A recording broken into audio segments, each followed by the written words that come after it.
কোরবানি দিব, এই ফজিলত থেকে বাদ দেওয়া যাবে না। তবে চুরি করতে কই যাব? মানুষের বাড়ি গেলে ধরা খাইলে তো ভিডা বিসমিল্লাহ ছাড়া সমানে চলবে না। এমন জায়গায় যাব যেখানে ধরা খাইলেও জামিনের একটা রাস্তা আছে। কই যাই? গুনতে গুনতে খবর নিয়ে দেখে গতকাল রাত, আগামীকালকে ঈদের দিন, আমার মামা সুন্দর একটা গরু কিনে ফেলাইছে। আজকের রাত্রে বেলা, ভোর রাত্রে বান্দা দৌড়াইতেছে মামার বাড়ি। গরুটা নিয়ে যখন যায়, মসজিদের ইমাম সাহেবের সাথে মোলাকাত হয়ে গেল। ইমাম সাহেব উঠছে ফজরের আগে, তাহাজ্জুদ পড়বে।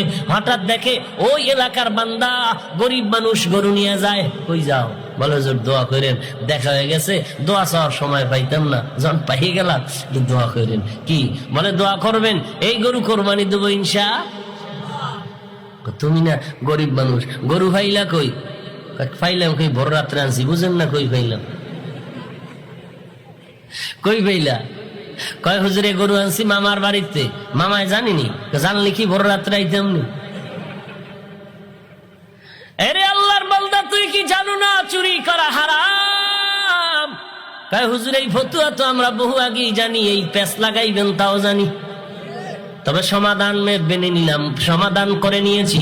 গত জুমায় যে টাটকা বয়ান দিয়েছেন কোরবানির, এত ফজিলতের বয়ান আপনি দিয়েছেন, ওই ফজিলতের বয়ান শুনে পাগল হয়ে গেছি।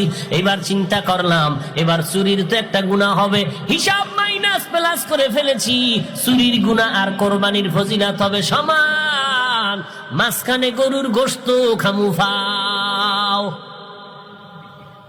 চুরির গুনাহ আর ফজিলত সমান, মাঝখানে গোশত খামু কি ফাও। বুঝেন না কথা? এই হলো আমাদের ইমানের হালাত। ওই যে বলে না, নামাজ না পড়লে কি হইব? দিল পরিষ্কার। শুধু এতটুকু বলে হুজুরদের থেকে আমরা অনেক ভালো আছি। নামাজ না পড়লে কি হবে? আমগো ইমান বড় মজবুত। আজান চলতেছে মসজিদের ভেতরে, চলো নামাজে চলো। কয় নামাজে যাব না কেন? বলে পেরেশান, পেরেশান, পেরেশানের উপরে পেরেশান। বলে কেন?